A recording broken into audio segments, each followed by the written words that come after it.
Ah, elle parle pas. Et lui aussi, il parle un peu français? Il faut connaître parler anglais. Anglais? Oui, anglais. Ah, il parle anglais, lui. Oui.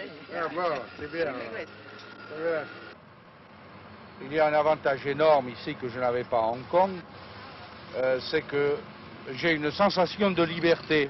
Les Vietnamiens sont d'un accueil beaucoup plus ouvert que les Chinois.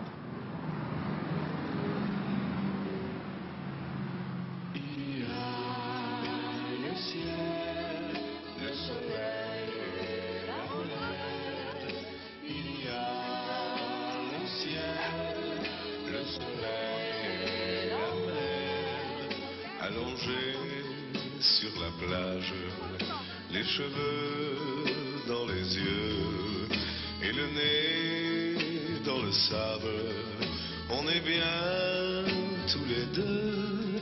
C'est l'été, les vacances, oh mon Dieu. Les Américains sont partis, laissant derrière eux ces barbelés qui séparaient la plage militaire de celle réservée aux civils.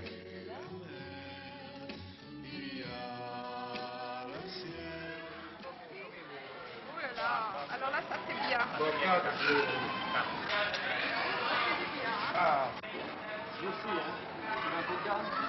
Nous habitons dans un immeuble de la mission et nous sommes enfin entre Français. On ne connaît pas nos voisins. Oui, ils sont assez discrets. Ils sont très discrets sur la situation. Certains qui ont un certain âge nous disent qu'ils aimeraient revoir les Français à Saigon.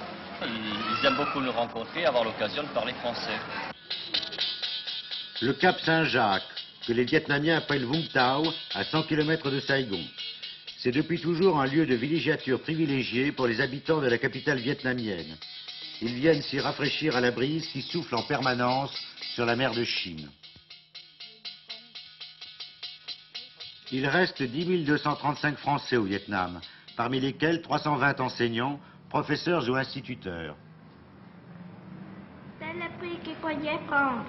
Si vous êtes à Paris et si vous voulez aller vers la Côte d'Azur en autostop, n'essayez pas d'arrêter une voiture sur les Champs-Élysées. Mettez-vous plutôt à la porte d'Orléans, au départ de l'autoroute du Sud et attendez. Mais attention, les automobilistes qui passent n'ont que quelques secondes pour vous regarder et décider s'ils vont répondre ou non à votre signe. Et est-ce que justement il est bon de partir des Champs-Élysées si l'on veut descendre en stop sur la Côte d'Azur?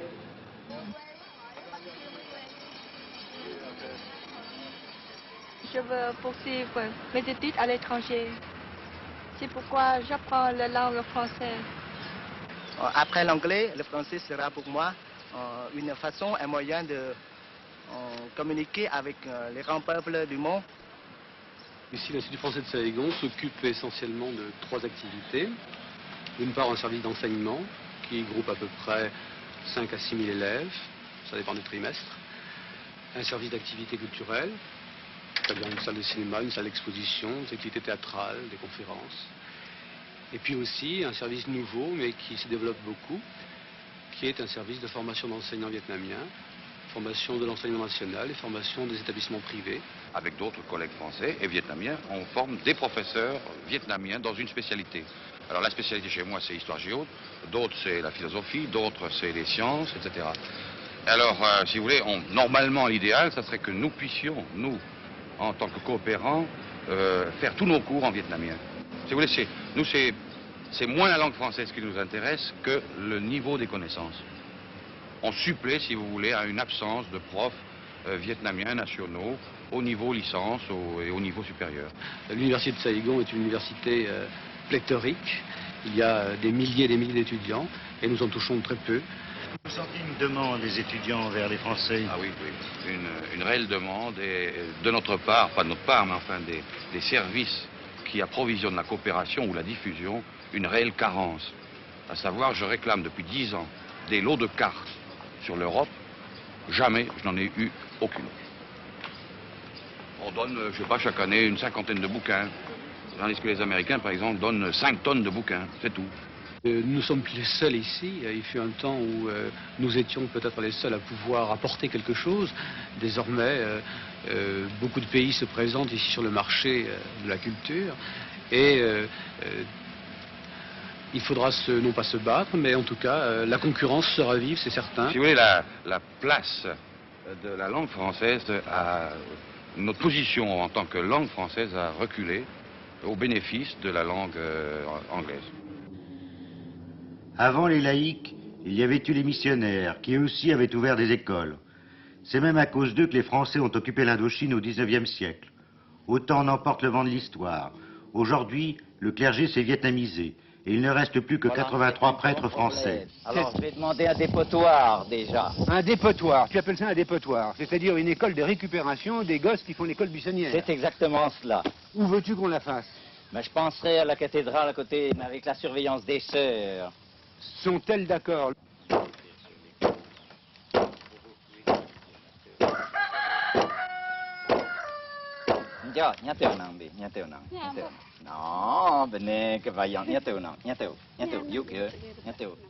À Kon Tum, sur les hauts plateaux, Monseigneur Zay, c'est le dernier évêque français du Vietnam. Il est bien d'accord que le problème numéro 1 pour tous ces enfants, pour un village comme celui-ci, pour son avenir, il est incontestable que c'est un problème d'éducation.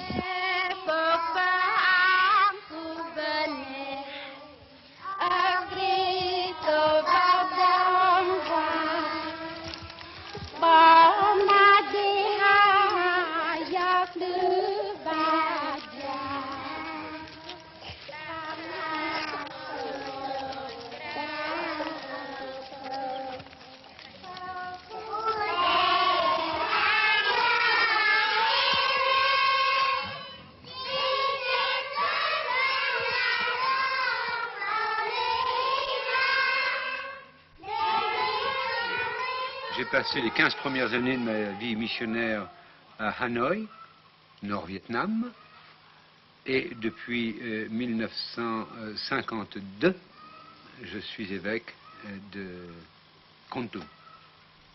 Et lorsque je suis arrivé au Vietnam en 1937, il y avait un seul évêque vietnamien pour tout le Vietnam. Et maintenant, il y a un seul évêque français pour tout le Vietnam. Je suis le dernier spécimen d'une espèce en voie de disparition. Qu'il soit français, américain, anglais, allemand ou ce que vous voudrez, un missionnaire est un homme de Dieu. Donc la vie d'un missionnaire français au Vietnam, c'est la vie d'un homme de Dieu. Nous n'oublions pas notre pays. C'est pas possible. Mais sans qu'il y ait un remplacement total, il y a eu une adoption totale. Nous avons adopté une seconde patrie. Et nous y sommes donnés. Et nous avons été acceptés comme tels. Ici, René Sagnier, 1968. Un garçon encore tout jeune, professeur au séminaire, qui allait rendre visite au moment des vacances à ses confrères, sauter sur une mine. Père Bonnet, massacré dans sa paroisse en 1961. Le prédécesseur du père Bonnet, lui aussi massacré 11 mois plus tôt, en 1960, dans la même paroisse. À côté des enseignants et des missionnaires, nos compatriotes occupent encore une place importante dans l'économie. 25% des affaires sont traitées par des banques françaises. Il y a toujours des planteurs de caoutchouc, ce latex qui fut une des richesses de l'Indochine. J'ai pris Racine. Racine au sens moral du terme. Je fais partie des meubles de la province. Vous vivez combien de jours par semaine sur la plantation? Moitié-moitié. 3-4 jours sur la plantation, 3-4, ça dépend, c'est variable. Si, elle nous a beaucoup affectés, bien sûr. En ce sens que d'abord, nous n'avons pas travaillé dans des conditions normales.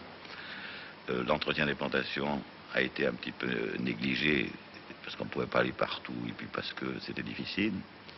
Nous avons eu des destructions. Sur la plantation, à l'usine, non. L'usine, pratiquement, n'a pas été touchée.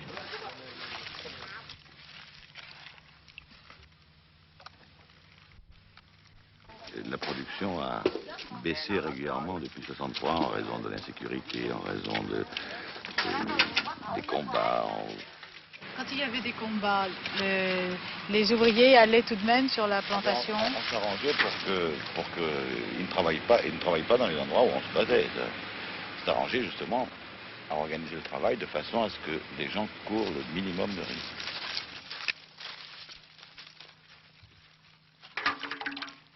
On essaie d'être autonome au maximum, c'est-à-dire de nous suffire à nous-mêmes, de faire nos réparations autant que faire se peut nous-mêmes, construire des machines nous-mêmes quand nous le pouvons, et dépendre le moins possible de l'extérieur.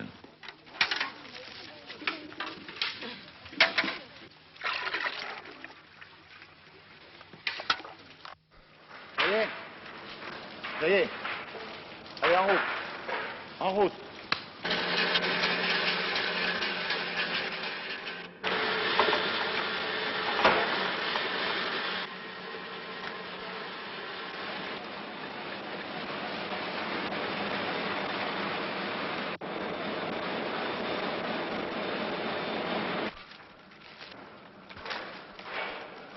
Fini ce soir. Peut-être aussi. Les Français sont présents à peu près partout dans tous les secteurs de l'économie, aussi bien dans le secteur industriel avec des BGI, brasseries et glacières d'Indochine, des manufactures de cigarettes, des ateliers de mécanique. Dans les banques, il y a 3 banques françaises. Dans l'agriculture avec les plantations de caoutchouc.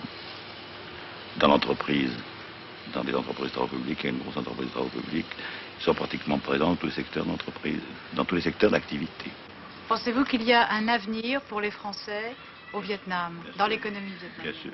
L'action française sera peut-être plus importante, plus efficace. Et alors à ce moment-là, il est évident que la position française, et donc la présence française ici, sera plus importante et encore plus appréciée. La firme Citroën a créé une usine à Saigon qui sort 15 voitures par jour, la Dalat, une variante de la 2 chevaux. C'est la première et jusqu'à présent la seule automobile fabriquée au Vietnam. Deuxième, troisième, c'est pas les mêmes ouvriers, c'est des autres ouvriers, tu dois faire une chaîne.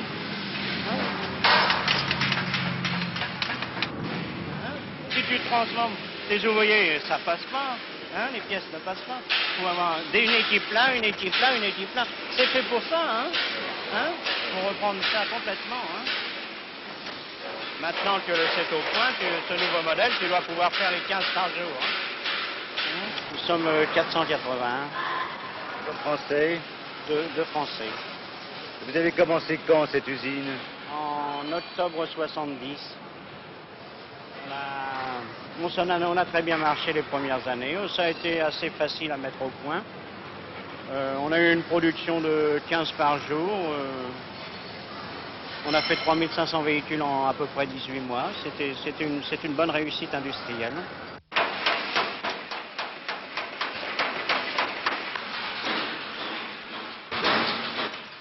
Quelle est la part vietnamienne dans la fabrication de la voiture?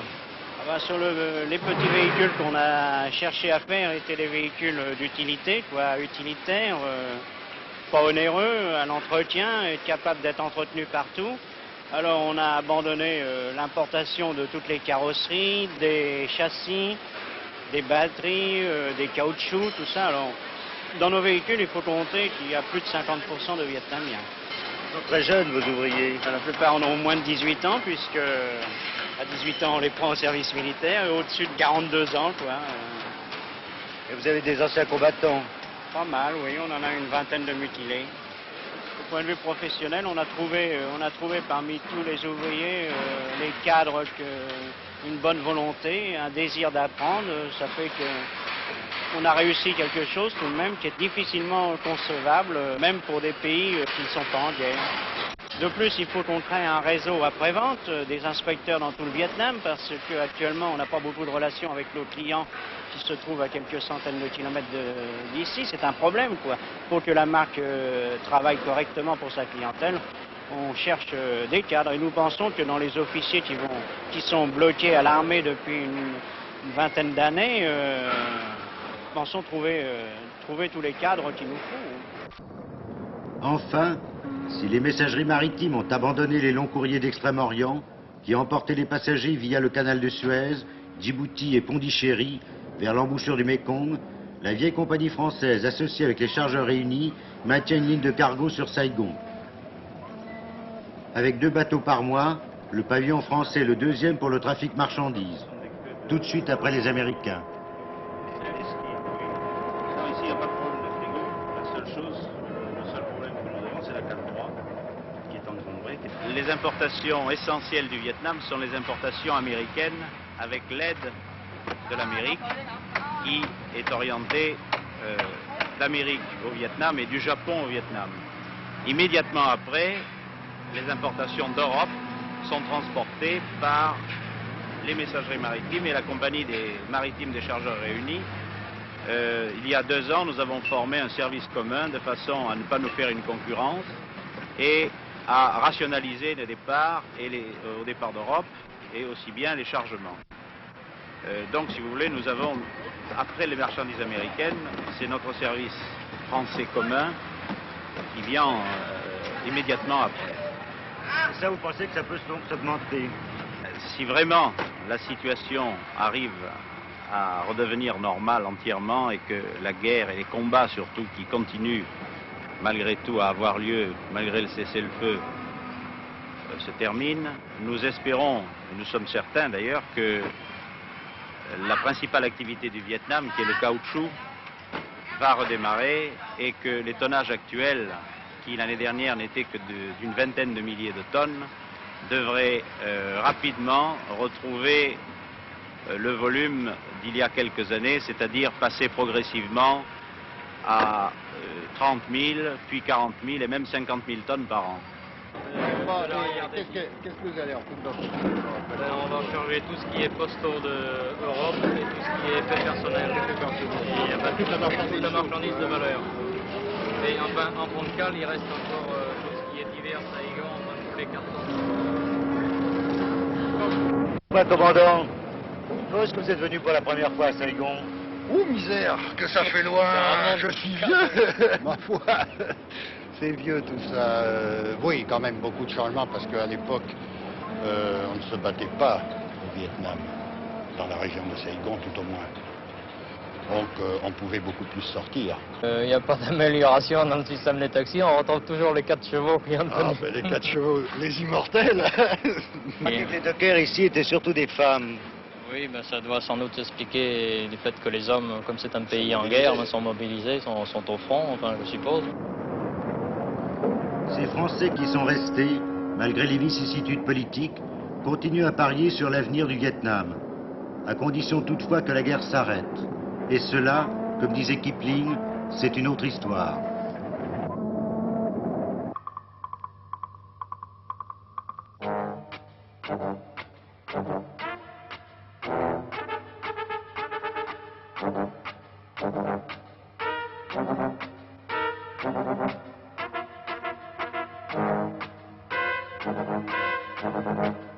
Thank you.